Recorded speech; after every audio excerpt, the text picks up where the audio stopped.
सबको जय मसीह की। प्रभु का धन्यवाद करते हैं आज के दिन के लिए। प्रभु ने हमें आज का दिन दिखाया, ये प्रार्थना करने के लिए, इस समय हमें बाइबल स्टडी करने के लिए।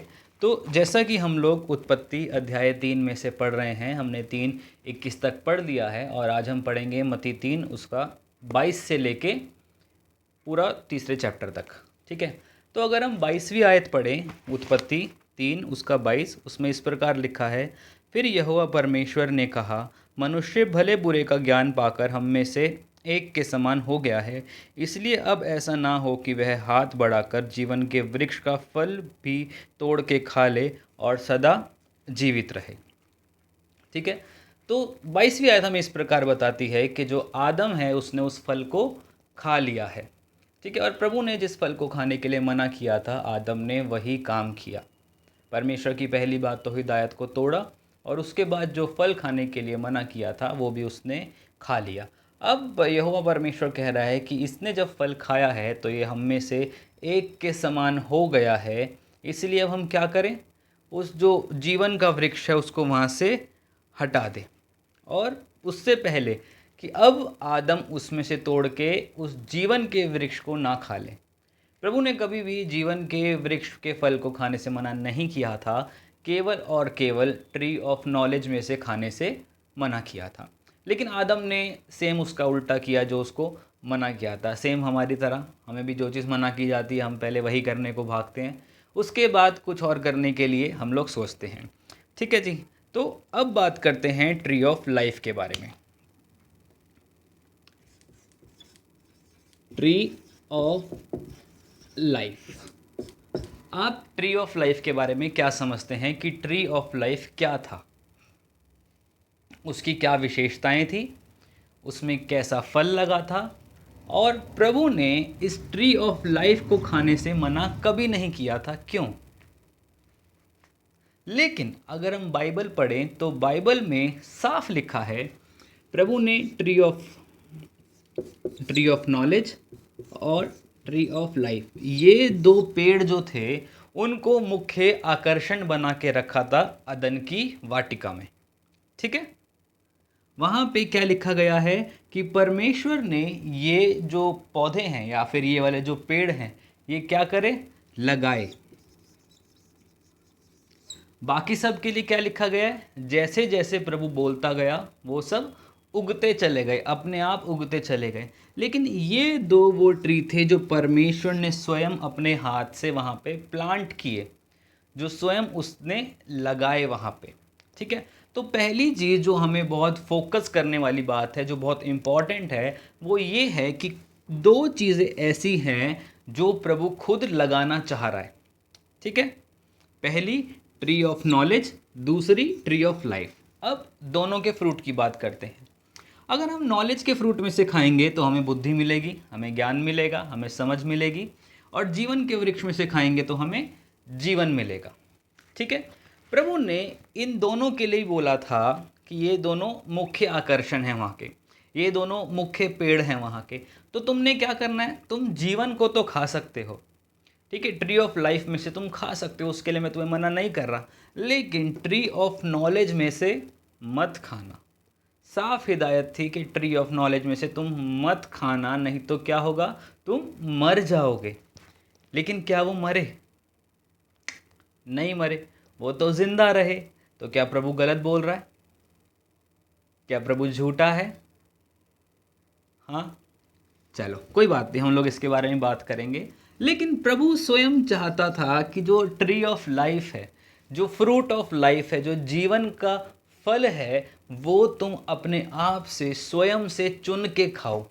और tree of knowledge, fruit of knowledge को इसलिए मना किया था क्योंकि प्रभु खुद चाहता था कि जैसे हम अपने बच्चे को हर चीज़ सिखाते हैं कि तेरे लिए क्या गलत है, क्या सही है, क्या गलत है, क्या सही है, उसके एक्सपीरियंसेस से हम उसे सिखाते हैं कि तुझे बेटा ये वाला काम नहीं करना, तुझे ये वाला काम करना है, ये चीज़ तेरे लिए सही नहीं है, ये चीज़ तेरे लिए सही है। तो जैसे हम लोग अपने बच्चों को सिखाते हैं, वैसे ही प्रभु भी वो नॉलेज, वो ज्ञान, वो बुद्धि आदम और हव्वा को खुद से देना चाह रहा था।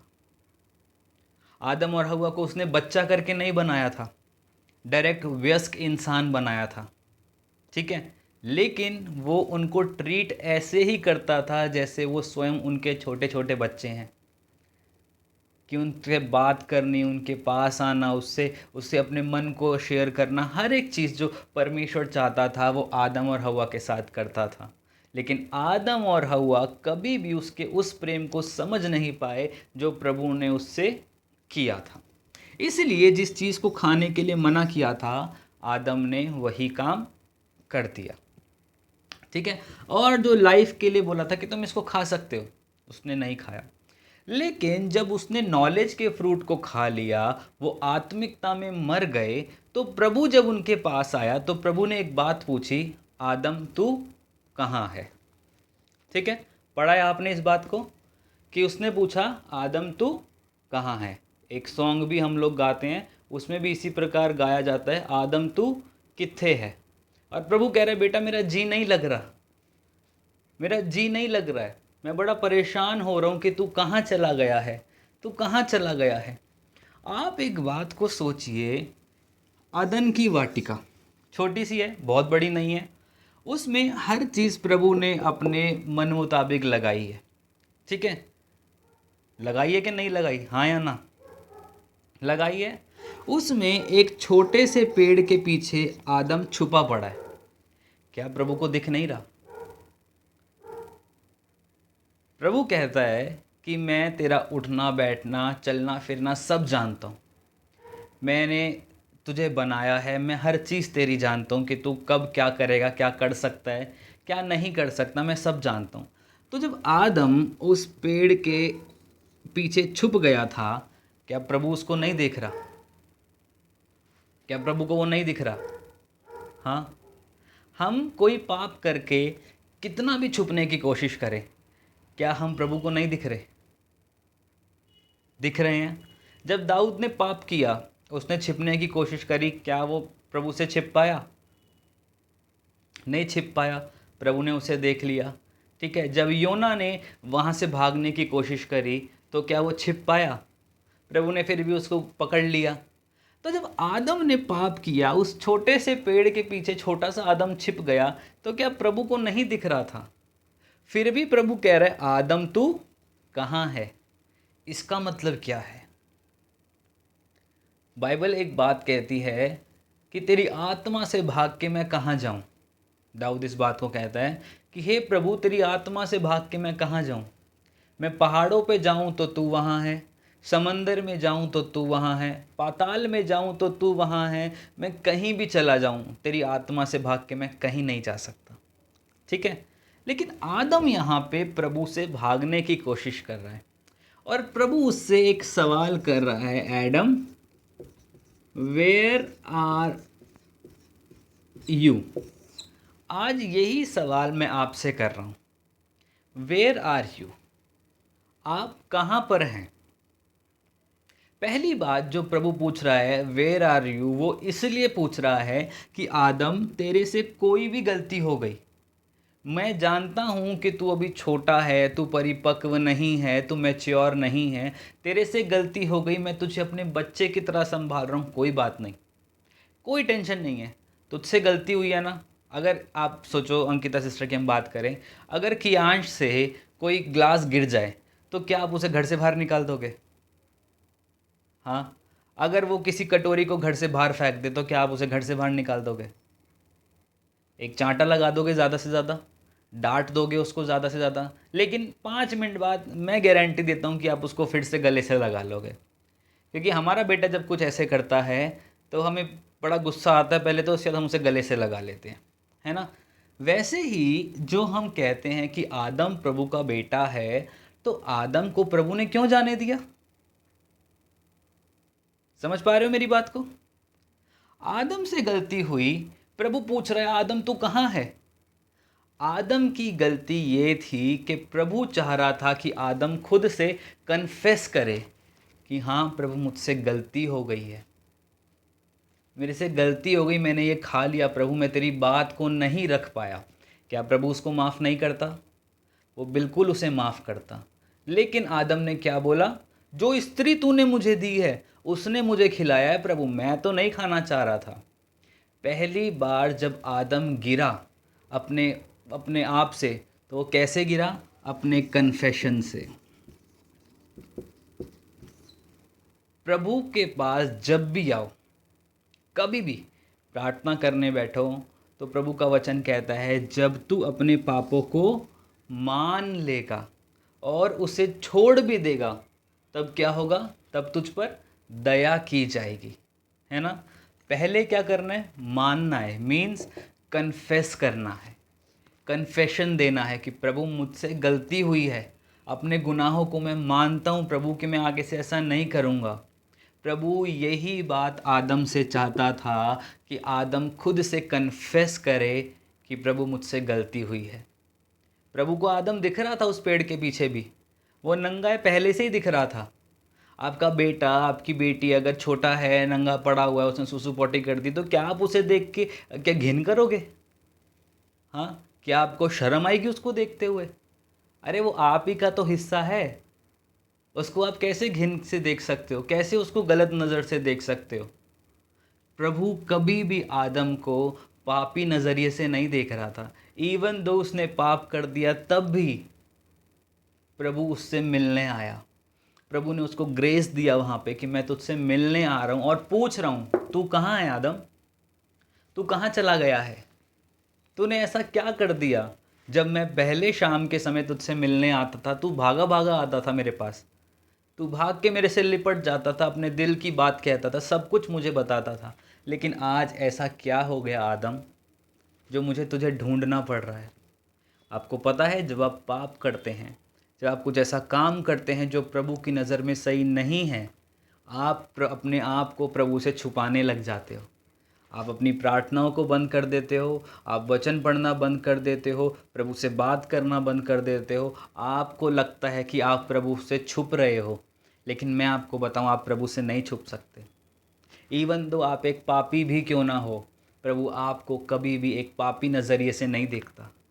क्योंकि जिस घड़ी, जिस क्षण आपने प्रार्थना करी कि प्रभु आज से मैं तेरा बेटा, तेरी बेटी हूँ, उसी समय वो आपको अपनी महिमा के वस्त्र से ऐसा ढक देता है कि आप प्रभु के बेटा बेटी बन जाते हो। और उससे क्या होता है? उससे प्रभु आपकी ज़िंदगी को कभी पापी नज़रिए से नहीं देखता, आप उसकी ग्लोरी में छुपे हुए हो। लेकिन जब पाप किया उन्होंने, ग्लोरी चली गई, उन्होंने अपने आप को नंगा पाया, अपने आप को छिपाने लग गया, और प्रभु पूछ रहा है तू कहाँ है? सब देख रहा है प्रभु, लेकिन फिर भी पूछ रहा है तू कहाँ है? क्यों पूछ रहा है? क्योंकि प्रभु चाहता है कि अगर आपसे पाप भी क्यों ना हो गया हो, आपसे कुछ ऐसा काम भी क्यों ना हो गया हो जिससे प्रभु का दिल बहुत हर्ट हुआ है, तब भी प्रभु के पास जाना मत छोड़ें, तब भी अपने कन्फेशंस को करना ना छोड़ें। प्रभु मुझसे गलती हुई है, मुझे क्षमा कर प्रभु, मैं तेरे करीब आना चाहता हूँ, मैं तेरे पास आना चाहता हूँ प्रभु। अपने कन्फेशंस को सही रखिए। आपसे गलती हो गई तो ये मत बोलिए हाय मैं ऐसा इंसान हूँ, हाय मेरे ज़िंदगी में ये हो जाए, हाय मेरा ये मेरा वो, मत बोलिए। आपसे गलती हुई है, आप एक इंसान हैं, गलतियां होती रहेंगी, लेकिन उन गलतियों से सीखिए, आगे बढ़िए और प्रभु में मजबूत होते चाहिए। ठीक है? तो आदम के लिए क्यों बोला गया तू किधर है? क्योंकि वो उसने अपना कन्फेशन चेंज कर दिया था। उसने ये नहीं बोला मैंने खाया, उसने बोला जो तूने मुझे दी है स्त्री, तूने ही दी थी स्त्री, उसी ने खिला दिया। मैं अकेला तो बहुत अच्छा था, ये जो तूने लेकर आया ना प्रभु, ये जो तूने मेरी अरेंज मैरिज कराई है, मेरे को रास नहीं आई प्रभु, इसी ने खिला दिया, इसी के चक्कर में पाप में गिर गया। चलो उसने पाप किया, तू भी तो उससे प्रेम करता था, तभी तो तूने एक ही बार में उसकी बात मान ली। अगर तू उससे प्रेम ना करता तो क्यों मानता उसकी बात? समझ पा रहे हो मेरी बात को? हाँ, चलो दूसरी बात ये मिटा दूं।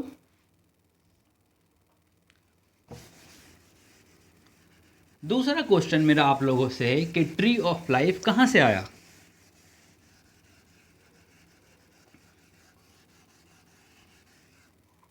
ट्री ऑफ लाइफ, जीवन का वृक्ष कहाँ से आया? वहाँ पे प्रभु ने बोला मैंने उस पेड़ को वहाँ पे लगाया है, मैंने प्लांट किया है, तो ट्री ऑफ लाइफ अदन की वाटिका में कहाँ से आया? प्रभु ने क्या कोई और वाटिका बनाई थी? प्रभु ने क्या गार्डनिंग का काम कर रखा है? प्रभु के पास एक और जंगल है जहाँ से अच्छे अच्छे पेड़ उठा के वो लेकर आ रहा है। तो ट्री ऑफ लाइफ और ट्री ऑफ नॉलेज कहाँ से आया?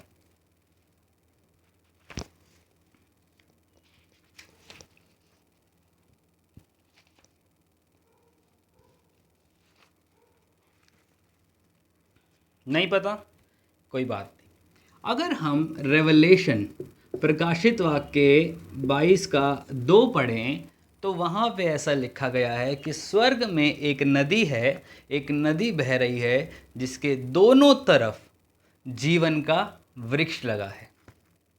ठीक है, स्टार्टिंग में गलती कहाँ से हुई है? उस जीवन का वृक्ष जो प्रभु ने लेकर आया वो कहाँ था? स्वर्ग में था। और स्वर्ग से उस पेड़ को लाके प्रभु ने आदम के पास रख दिया और आदम ने उसमें से ना खाकर दूसरी चीज़ में से खा लिया। मतलब कि अगर हम इसको अपनी लाइफ में इम्प्लीमेंट करके देखें तो जो स्वर्गीय चीज़ों के हकदार प्रभु हमें बनाना चाहता है वो हमारे सामने ही ला के रख देता है और उसे खाने के लिए वो कभी मना नहीं करता। लेकिन हम लोग ऐसे हैं कि जो चीज़ हमें लुभावनी लगती है, जो चीज़ हमें देखने में आकर्षित करती है, जो चीज़ हमें देखने में बहुत लुभावती है, हम उसी को खाना पसंद करते हैं रादर देन वो स्वर्गीय चीज़ों को जो प्रभु चाहता है कि हम लोग उसमें से खाएं। ठीक है, चलिए अब हम 24वीं आयत पढ़ते हैं।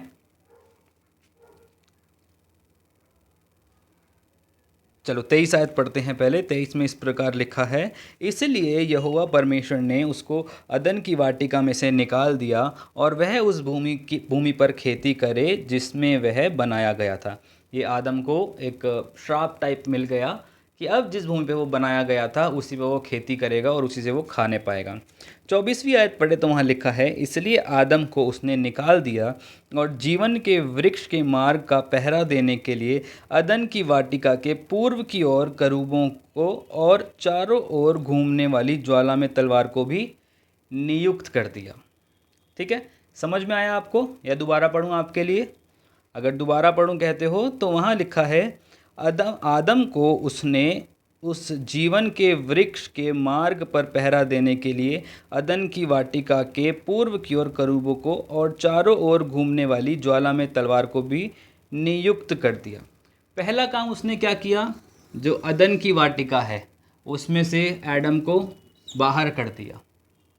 आदम कहाँ के लिए बनाया गया था?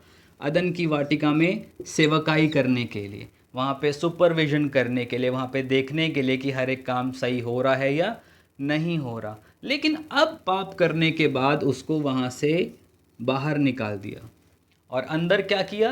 अंदर पूर्व की तरफ, पूर्व ही लिखा है यहाँ पे, अंदर पूर्व की ओर करूबों को।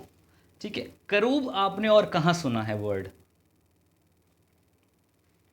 थोड़ा सा दिमाग पे जोर लगाइए। करूब वर्ड आपने और कहाँ सुना है? 2 करूब याद कीजिए थोड़ा सा, मैंने आपको पढ़ा रखा है ये बात।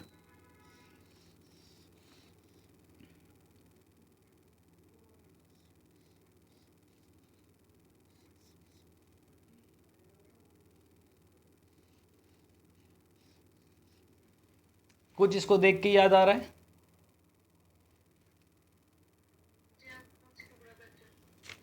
हाँ जी, याद कीजिए, थोड़ा सा याद कीजिए, आपको याद आ जाएगा। एग्जैक्टली, वाचा का संदूक, arc of the covenant. Arc of the covenant के ऊपर भी 2 करूबों को बिठाया गया है। किसके लिए? उसकी रक्षा करने के लिए। और यहाँ पर भी सेम बात कह रहा है कि 2 करूबों को उस पेड़ के आजू बाजू खड़ा कर दिया है कि तुम क्या करो? इसकी रखवाली करो। और कहाँ की साइड करो? पूर्व की साइड। अब ज़रा पीछे आ जाओ। उत्पत्ति में अगर हम देखें, परमेश्वर ने आदम को जहाँ रचा था, अगर हम इसकी 2 की 8वीं आयत पढ़े तो लिखा है, और यहोवा परमेश्वर ने पूर्व की ओर अदन में एक वाटिका लगाई। कहाँ पे लगाई? पूर्व में। यहाँ पे उसको कहाँ लिखा गया है कि किस जगह पे उसको उस चीज़ को गार्ड करना है, पेड़ को? पूर्व की ओर। क्यों पूर्व की ओर? पूर्व दिशा इतनी महत्वपूर्ण क्यों हो रही है? हाँ, ये अदन की वाटिका, ये पूर्व की साइड है, यहीं पे आदम को रखा गया था। अब जब आदम ने पाप किया तो क्या हुआ, वो जो पेड़ है वो भी पूर्व की साइड में है, और पूर्व की साइड क्या करो, उसको गार्ड करो। इट मीन्स गार्ड करने का मतलब खाली पेड़ को गार्ड करना नहीं था। पेड़ में से वो चाहते तो पहले ही फल खा सकते थे, उन्होंने नहीं खाया, कोई बात नहीं। लेकिन यहाँ पे इसको गार्ड करने का मतलब ये है कि प्रभु हमें कुछ सिखाना चाह रहा है कि जब हम अपने आप से, अपने मेंटालिटी से, अपने कॉन्शियसनेस से कुछ पाप कर देते हैं, तो जिन चीज़ों के हम हकदार होते हैं, जिन ब्लेसिंग्स के हम हकदार होते हैं, प्रभु उनके ऊपर लिमिटेशंस लगा देता है, उनके ऊपर बाउंड्रीज लगा देता है। क्योंकि एक चीज़ जो प्रभु ने हमें ऑलरेडी दे दी थी, हम उसको ना लेके एक गलत चीज़ की आजमाइश करते हैं, हम एक गलत चीज़ को लेने के लिए भागते हैं, तो जो चीज़ हमारे लिए रखी गई है वो अदन का पेड़, अब उसके ऊपर वो जीवन का पेड़, अब उसके ऊपर क्या हुआ, लिमिटेशन लग गई। और थोड़े समय की लिमिटेशन नहीं, वो हमेशा की लिमिटेशन लग गई। प्रभु कह रहा था तुम जीवन के वृक्ष में से खा सकते हो, स्वर्ग से उतर के आए, ये देखा था उन्होंने, लेकिन फिर भी क्या किया, जो चीज़ हमारे लिए सही नहीं है उसी को खाना उन्होंने पसंद किया। हमारी ज़िंदगी में बहुत सी बार प्रभु स्वर्गीय चीज़ों को देता है जो शायद दिखने में इतनी लुभावनी नहीं लगती, जो शायद दिखने में इतनी अच्छी नहीं लगती, जो शायद दिखने में इतनी फैसिनेटेड नहीं लगती, लेकिन अनंत काल तक वो हमको हमारे साथ चलाने के लिए बहुत कारगर होती है। लेकिन हम क्या करते हैं, उसी के ऑपोजिट में देखो, ओह वो चीज़ ज़्यादा फैसिनेटिंग लग रही है, चलो उसके पीछे, वो चीज़ ज़्यादा अच्छी लग रही है, चलो उसके पीछे। अगर मैं बोलूँ आज मूवी देखने चलना है, कौन सी मूवी, अरे जो आप बोलो वो देखने चलेंगे। और वहीं मैं बोलूँ कि 2 घंटे की प्रार्थना सभा है तो सब मिल के प्रार्थना करेंगे, तो आज 70% लोग क्या करेंगे, पहले मूवी देख के आ जाते हैं। क्यों? एंटरटेनिंग है, वो हॉल में बड़े बड़े स्पीकर्स लगे हैं, उसको देखने का मज़ा ही अलग आएगा। पॉपकॉर्न खाने को मिलेंगे उसके साथ में, बर्गर खाने को मिलेगा उसके साथ में, पेप्सी मिलेगी उसके साथ में, बड़ी स्क्रीन पे देख पाएंगे। लेकिन यहाँ जो 2 घंटे की प्रार्थना करनी है, यहाँ पे क्या करना है, आँख बंद करके हालेलुया हालेलुया हालेलुया ही तो करना है। ये तो घर जाके भी कर लेंगे, ये तो बाद में भी कर लेंगे, पहले मूवी देख के आ जाते हैं। क्या मूवी आपको बचाएगी? क्या मूवी आपको स्वर्ग लेके जाएगी? मूवी आपको कहाँ लेके जाएगी आप खुद जानते हैं। आपके दिमाग को ऐसा भरमा देगी, फिर आप बोलते रहना प्रभु मेरे गंदे ख्याल क्यों आ रहे हैं, मुझे गंदे सपने क्यों आ रहे हैं प्रभु। फिर रोते रहना, बैठते रहना, कुड़पते रहना कि ये क्या हो गया।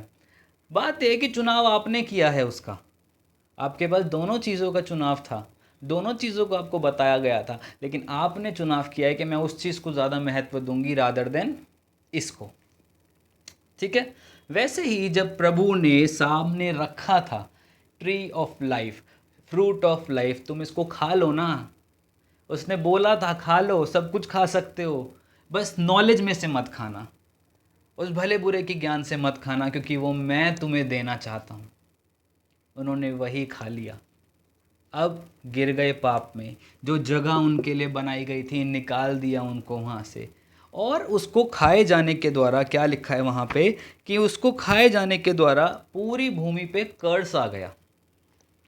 जब आदम ने उस फ्रूट को खाया तो पूरी की पूरी जो भूमि है, पूरी की पूरी जो अर्थ है, उसके ऊपर क्या हुआ, उसके ऊपर कर्स आ गया। कर्स क्या था कि भूमि तू अब से ऊंट कटारे उगाएगी, तू थॉर्न्स एंड थिसल्स उगाएगी, और तेरे ऊपर चलना मुश्किल हो जाएगा। मतलब स्ट्रगल बहुत बढ़ जाएगा, आपका बोझ बहुत ज़्यादा हो जाएगा, आप आसानी से पैसा नहीं कमा पाओगे, आपको आसानी से खाना नहीं मिलेगा, पीना नहीं मिलेगा, आपकी ज़िंदगी में स्ट्रगल बढ़ जाएगा। क्या प्रभु ने जब पहले आदन की वाटिका बनाई थी बोला था कि तू स्ट्रगल करके खाएगा?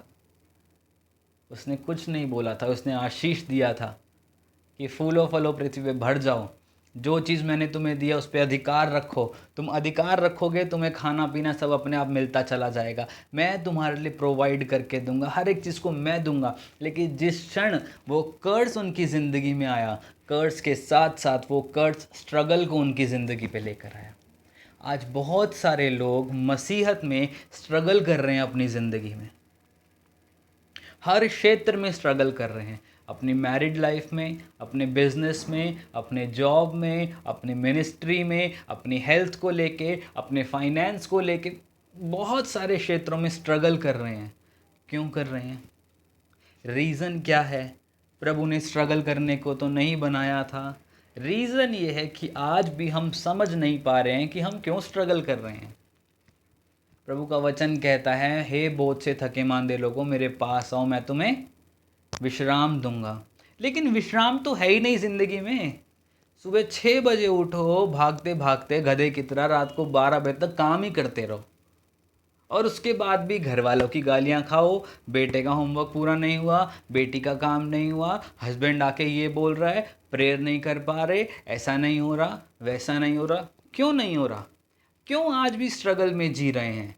क्योंकि हम अभी भी उस ट्री ऑफ लाइफ में से खाना नहीं चाह रहे हैं।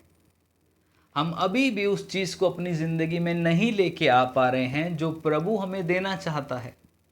जब प्रभु अपने लहू से धो के हमें साफ करता है, वो साफ बोलता है, हे बोझ से थके मांदे लोगों मेरे पास आओ, मैं तुम्हें विश्राम दूंगा। वचन कहता है अपना बोझ यहोवा को दे दे, क्योंकि उसको तेरा ध्यान है। उसका वचन कहता है मत डर। सब कुछ उसके वचन में लिखा गया है कि तू ऐसे मत कर, वैसे मत कर। लेकिन हम हर जगह पे अपना छोटा सा दिमाग चला के उस सारी चीज़ों को अपने हिसाब से करना चाहते हैं, जो प्रभु नहीं चाहता है। मैं आपसे एक प्रार्थना करना चाहता हूँ, ठीक है? एक विनती आप लोगों से करना चाहता हूँ। एक हफ्ते का समय लीजिए, और एक हफ्ते के समय के अंदर जब भी आप प्रार्थना करने बैठे, एक डायरी लेना, और उस डायरी पे लिखना आपकी ज़िंदगी के क्या क्या स्ट्रगल्स हैं, और डेली एक एक टॉपिक लेना और उसके लिए प्रार्थना करना, प्रभु आज रात जब मैं सोऊं और कल सुबह जब उठूं तो ये स्ट्रगल मेरी ज़िंदगी से ख़त्म हो जाए, क्योंकि तेरा वचन ऐसा कहता है कि हे बोझ से थके मांदे लोगों मेरे पास आओ। तेरा वचन कहता है अपना बोझ मुझको दे दो, अपना जुआ मुझको दे दो, क्योंकि आप हमारे जुए को उठा सकते हैं। हम अपने जुए को, हम अपने क्रॉस को खुद से नहीं उठा पा रहे हैं। आप डेली ये प्रार्थना करना, और जैसे जैसे आप उसके लिए प्रार्थना करते जाओगे, आप देखते जाओगे वैसे वैसे आपका वो स्ट्रगल ख़त्म होता जा रहा है। प्रभु का वचन इस बात को स्पष्ट कहता है कि मुझे मेरे वायदों को याद दिला, मुझे याद दिला कि मैंने क्या बोला है, मुझको स्मरण करा कि मैंने क्या बोला है, मुझको मेरे वायदे याद दिला। प्रभु को वायदा याद दिलाओ, प्रभु तेरे वचन में ये लिखा है, तूने मुझे अपना बेटा कहा है, अपनी बेटी कहा है, तो तू अपने बेटे बेटी को स्ट्रगल में कैसे देख सकता है? मेरी ज़िंदगी के इस स्ट्रगल को तू दूर कर। प्रभु ने पाप किया तो आदम के लिए लिखा गया है कि तेरे पाप करने के कारण एक कर्स भूमि के ऊपर आ गया, ठीक है? वो कर्स क्या था कि अब जो है भूमि ऊंट कटारे उगाएगी, वो कांटों को पैदा करेगी, तेरे स्ट्रगल्स को और बढ़ा देगी। ठीक है जी, इसको मिटा दूं?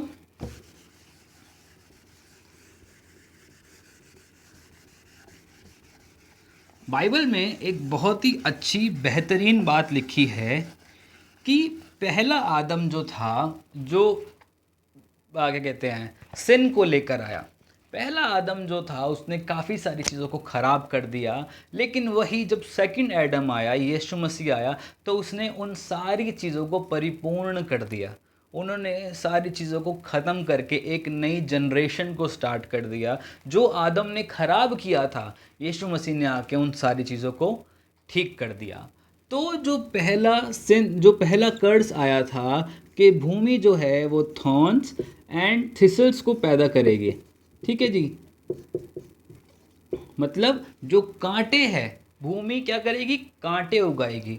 और हम देखते हैं कि जो भूमि को श्राप मिला था, जो धरती को श्राप आया था धरती के ऊपर आदम की वजह से, यीशु मसीह जब क्रॉस पे चढ़ा, तो क्रूस पे चढ़ने से पहले यीशु मसीह को भी एक कांटों का ताज पहनाया गया था, जो कि डायरेक्ट लिंक करता है कि जो श्राप आदम की ज़िंदगी से आया था, जो श्राप आदम अपने साथ लेकर आया था, यीशु मसीह क्रूस पे जाते जाते उसने उसी श्राप को अपने सर के ऊपर ले लिया, और वो श्राप तब से ख़त्म हो गया। यीशु मसीह में आने के बाद जब हम प्रार्थना करते हैं तो जो हमारे लिए श्राप था, जो हमारी ज़िंदगी में स्ट्रगल को लेकर आ रहा था, वो सारे स्ट्रगल्स यीशु मसीह ने अपने ऊपर ले लिए और हमारे स्ट्रगल्स को बिल्कुल ख़त्म कर दिया, बिल्कुल वाइंड अप कर दिया, बिल्कुल वाइप आउट कर दिया। क्यों किया उसने?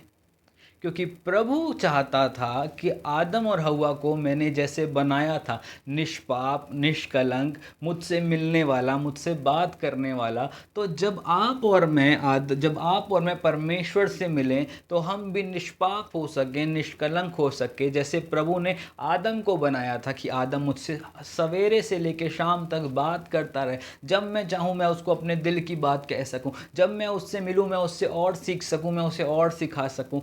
वैसे ही जब यीशु मसीह मारा गया तो जो रिश्ता पाप करने से पहले आदम का परमेश्वर के साथ था, वही रिश्ता यीशु मसीह ने अपनी मौत के बाद परमेश्वर का हमारे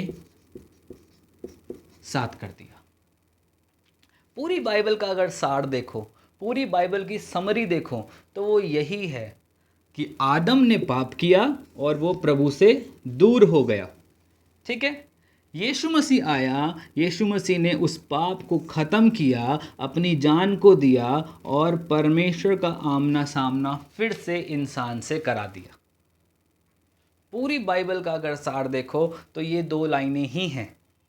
लेकिन इन 2 लाइनों को जीने के लिए, इन 2 लाइनों को मुकम्मल करने के लिए, इन 2 लाइनों को अपनी ज़िंदगी में पूर्ण रीति से उतारने के लिए हमें इतना सब करना पड़ रहा है। क्योंकि हम भी कहीं ना कहीं प्रभु में आने से पहले सिनर ही थे, पापी ही थे। लेकिन जिस क्षण हम प्रभु की वाणी को सुनते हैं, प्रभु पे विश्वास करते हैं, उसकी आज्ञा को मानते हैं और कहते हैं प्रभु तू अपने लहू से धो के हमें शुद्ध कर, हमें पाक कर, हमें साफ कर, हमें नया बना, तो प्रभु हमारे पापों को बिल्कुल हमसे दूर कर देता है और हमें नया बना के फिर से हमें एक्सेप्ट कर लेता है। अभी जिस समय में हम जी रहे हैं उसको कहते हैं ग्रेस पीरियड। ठीक है जी, अनुग्रह का समय। आप कितने भी पाप कर रहे हैं, आप कुछ भी क्यों ना कर रहे हैं, आप इस बात को याद रखिए, आप ग्रेस के अंडर हैं। जितनी जल्दी हो सके प्रभु के करीब आ जाइए, क्योंकि समय बहुत निकट है। We are in the end of end days. हम अंतिम दिनों के भी अंतिम चरण में हैं। यीशु मसीह कब आ जाए किसी को नहीं पता।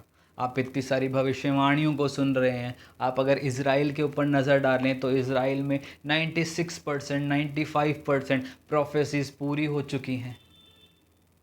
बिल्कुल एंड टाइम पे हम लोग आ चुके हैं। बाइबल में एक प्रोफेसी थी कि उस सिय्योन पर्वत के ऊपर वो धुआं निकलेगा। वो धुआं निकल रहा है, कोई आग नहीं लगी, कोई कुछ नहीं लगा, वो धुआं निकल रहा है उस पर्वत के ऊपर से। और लोग उसे देख पा रहे हैं और कह रहे हैं ये कैसे हो रहा है। और लोगों को याद आ रहा है ये तो प्रोफेसी है, ये तो भविष्यवाणी की गई थी कि जब मेरा आना निकट होगा तो ये सब चीज़ें होती चली जाएंगी।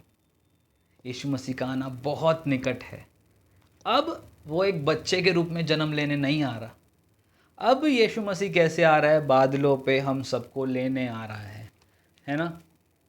वो उस सफ़ेद घोड़े पे आ रहे हैं हमें लेने के लिए। जैसे एक दूल्हा आता है अपनी दुल्हन को लेने के लिए, वैसे ही यीशु मसीह आ रहा है अपनी कलीसिया को लेने के लिए। क्या आज आप परमेश्वर से मिलने के लिए तैयार हैं? क्या आज आप इतने रेडी हैं कि अगर प्रभु आ जाए तो आप सीधा स्वर्ग में जाएंगे? क्या आज आप इतने रेडी हैं कि अगर रैप्चर हो तो आप उसमें उठा लिए जाएंगे? क्या आज आप इतने रेडी हैं? यीशु मसीह ने आके अपना सारा काम कर दिया, सब कुछ उसने पूरा कर दिया। जब वो सलीब पे गया उसने सब कुछ पूरा कर दिया। लेकिन क्या आज आप और मैं रेडी हैं? क्या आज आप और मैं तैयार हैं उसके साथ जाने के लिए? क्या आज आप और मैं तैयार हैं उसकी बातों को मानने के लिए? क्या आज आप और मैं तैयार हैं जो स्वर्ग में हो रहा है उसे अपनी ज़िंदगी में करने के लिए? क्या आप और मैं तैयार हैं आज? हाँ, जो फर्स्ट एडम ने शुरू किया, इस आदम ने शुरू किया, यीशु मसीह ने आके उस सब चीज़ों को पूरा कर दिया। उसने प्रोफेसीज़ को पूरा किया, उसने लॉ को कंप्लीट किया, उसने बोला कि अब से तुम पाप मत करना, उसने पूरी 10 आज्ञाओं को पूरा करना, सब कुछ पूरा कर दिया। आज आप और मैं अपनी ज़िंदगी में क्या अकम्प्लिश करके बैठे हैं, क्या पूरा करके बैठे हैं। आप ज़रा 2 मिनट का समय लीजिए, सोचिए इस बात को कि आज आपने और मैंने क्या पूरा किया है अपनी ज़िंदगी में।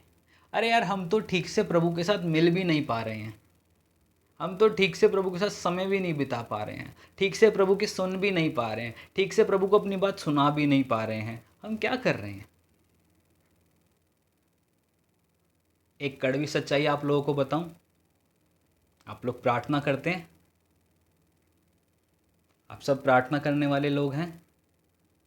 आपको ये विश्वास है कि प्रभु आपकी प्रार्थनाओं को सुनता है विश्वास। लेकिन क्वेश्चन ये है, क्या सुन रहा है वो? क्या आपकी प्रार्थना स्वर्ग तक जा रही हैं? क्या आप उस तरीके से प्रार्थना कर रहे हो जैसे वो चाह रहा है? क्या आप उसके साथ समय बिता रहे हो जैसे वो चाह रहा है? तो कैसे कह रहे हो प्रार्थना करने वाले लोग हैं हम? जो प्रार्थनाएं आप कर रहे हैं, आपको यही विश्वास नहीं है कि वो उसके पास जा रही हैं, वो हमारी प्रार्थनाओं को सुन रहा है, तो क्या प्रार्थना कर रहे हो? क्यों आधे घंटे 1 घंटे प्रेयर में बैठ रहे हो जब आपको विश्वास नहीं है, आपको अभी तक यही पूर्ति नहीं है, आपको अभी तक यही समझ में नहीं आ रहा कि मेरी प्रार्थना प्रभु सुन रहा है कि नहीं सुन रहा? तो क्या प्रार्थना कर रहे हो?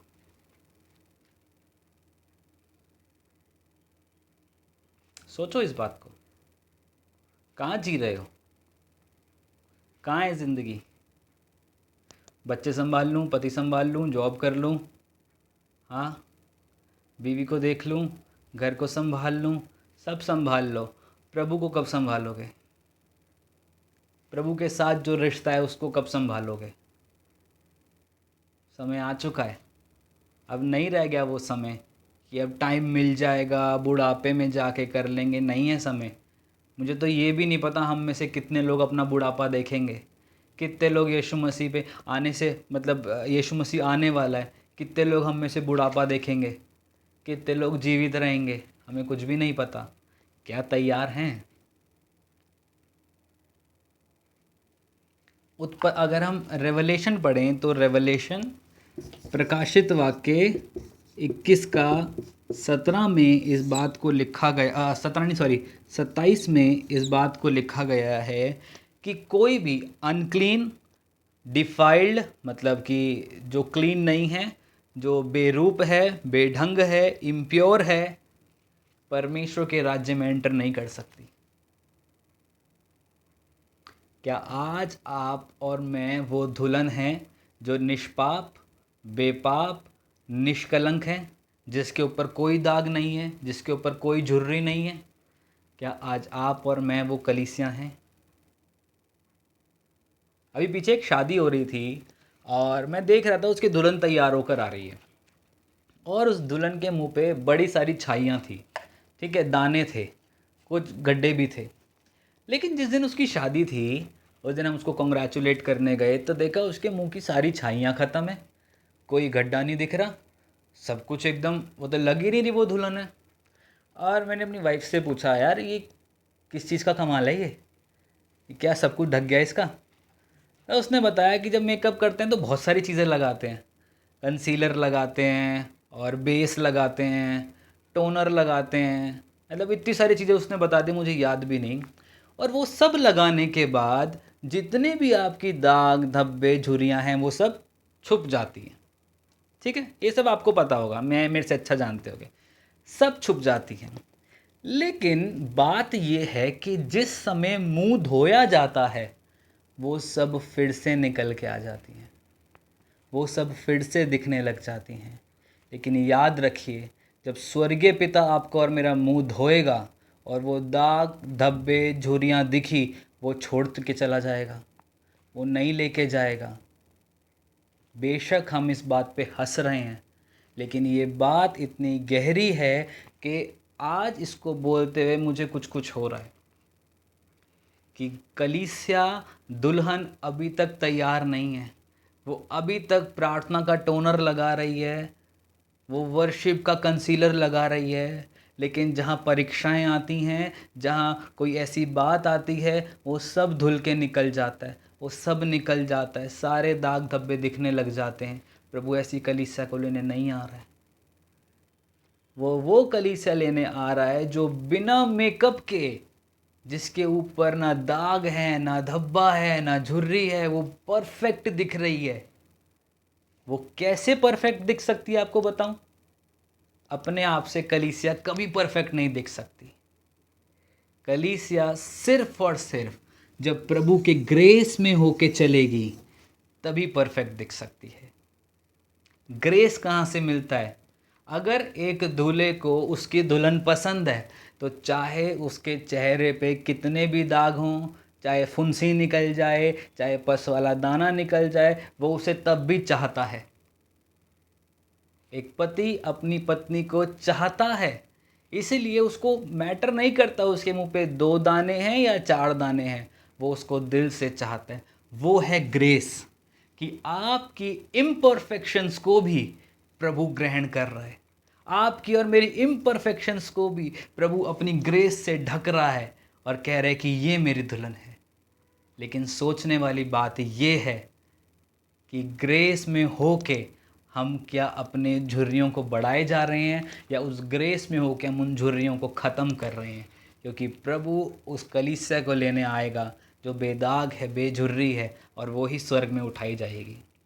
आज आप और मेरे लिए मैं ये प्रार्थना करता हूँ कि हम वो कलीसिया बने, हम वो दुल्हन बने जिसको प्रभु लेने आ रहा है।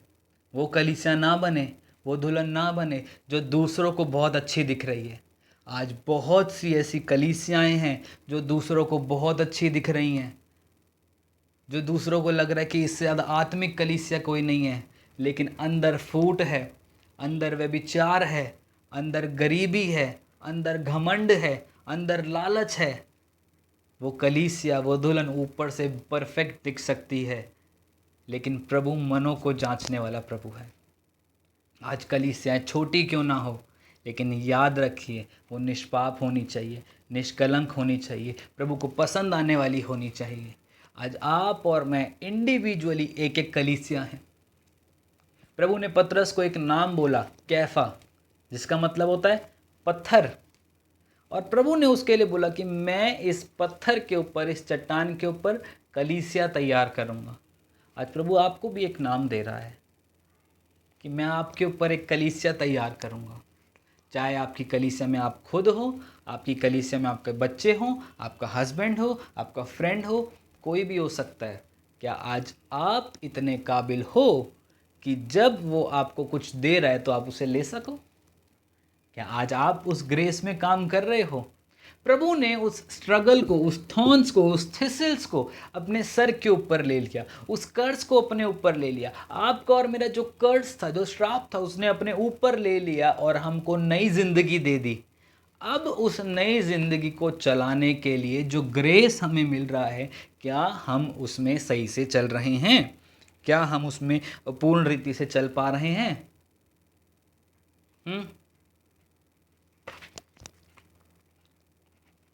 बताओ।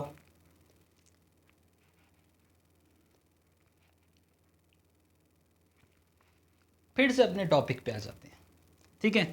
तो उस ईडन गार्डन में, उस ट्री के आसपास प्रभु ने 2 चेरुबिम्स को, 2 करूबों को खड़ा कर दिया ताकि वो उसको गार्ड कर सकें, उसकी रखवाली कर सकें, उसकी रक्षा कर सके, ताकि जो आदम उस इटर्नल फ्रूट को खा के, उस नॉलेज के फ्रूट को खा के जो सिंफुल हो गया है, अब क्या हो, इस फ्रूट को खा के वो हमेशा की ज़िंदगी को ना पाले। ठीक है? समझ में आई मेरी बात आपको? अब बात आती है कि जब उसने उसको, आदम को उसमें से अलग कर दिया, तो इस पेड़ का क्या हुआ? ट्री ऑफ लाइफ का क्या हुआ? हम नहीं जानते, ना बाइबल में इस प्रकार लिखा गया है कि प्रभु ने कब उस ट्री को उठाया और उस ट्री को स्वर्ग में वापस ले गया। क्योंकि रेवलेशन 22:2 में लिखा है कि उस नदी के किनारे, एक इस तरफ, एक इस तरफ, दोनों तरफ क्या है? वो पेड़ लगा हुआ है। ठीक है, अब हमें नहीं पता वो पेड़ कहाँ गया, प्रभु ने उसे कब उठाया, प्रभु उसे कब लेके गया, लेकिन इस बात को साफ है कि रेवलेशन में लिखा है कि वो इधर उधर पेड़ लगा दिए गए हैं। तो इस प्रकार जब उन्होंने पाप किया, उन्होंने अपनी ज़िंदगी को ख़त्म करना चाहा, उन्होंने सब कुछ चीज़ों को कर दिया, तो क्या हुआ, जो पहली जनरेशन थी, ठीक है,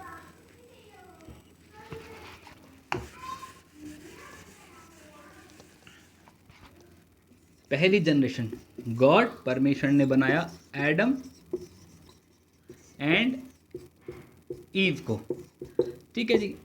उन्होंने पाप किया, उन्होंने अपने पोजीशन को वहाँ से हटवा दिया, अपनी ज़िंदगी पे स्ट्रगल लेकर आ गए, और इसी प्रकार जो 3rd चैप्टर है उत्पत्ति का वो ख़त्म हुआ, और साथ ही साथ जो पहली जनरेशन थी वो भी ख़त्म हो गई। मीन्स उनका चैप्टर जो अदन तक सीमित था, जो अदन के अंदर तक सीमित था, वो ख़त्म हो गया। अब अगर हम 4थे अध्याय में जाएं तो एक नया चैप्टर स्टार्ट होता है, एक नई किताब खुलती है, और एक नई रीति से हम प्रभु को अपनी ज़िंदगी में देख पाते हैं। अब इससे सीखने वाली सबसे बड़ी बात यह है कि जब प्रभु हमारी ज़िंदगी में कुछ करता है, जब प्रभु हमारी ज़िंदगी में किसी चीज़ को लेकर आता है जो कि स्वर्ग से हमें मिली है, तो हमें क्या करना है, हमें उस चीज़ों को संभाल के रखना है। और सबसे बड़ी बात, जो प्रार्थनाएं आपने करी हैं, उन प्रार्थनाओं में प्रभु ने आपसे जो बात करी है उसको दिमाग में रखते हुए उसके ऊपर चलना है। प्रभु ने जो आपको बोला है उसे करना है, ताकि जो स्ट्रगल आदम और हव्वा अपने ऊपर लेकर आए थे वो स्ट्रगल हमारे ऊपर ना आए, क्योंकि हम प्रभु के लहू से धुल के श्वेत हो चुके हैं, हम प्रभु के लहू से धुल के साफ हो चुके हैं, हम प्रभु के लहू से धुल के बिल्कुल नए हो चुके हैं। तो जब आप नए हो चुके हो तो नई चीज़ में पुरानी चीज़ें मत डालना, नहीं तो वो चीज़ें खराब हो सकती हैं। जब प्रभु ने आपको आत्मिक नई ज़िंदगी दी है तो आप उसमें पुरानी चीज़ें डाल के अपनी ज़िंदगी को खराब मत करना।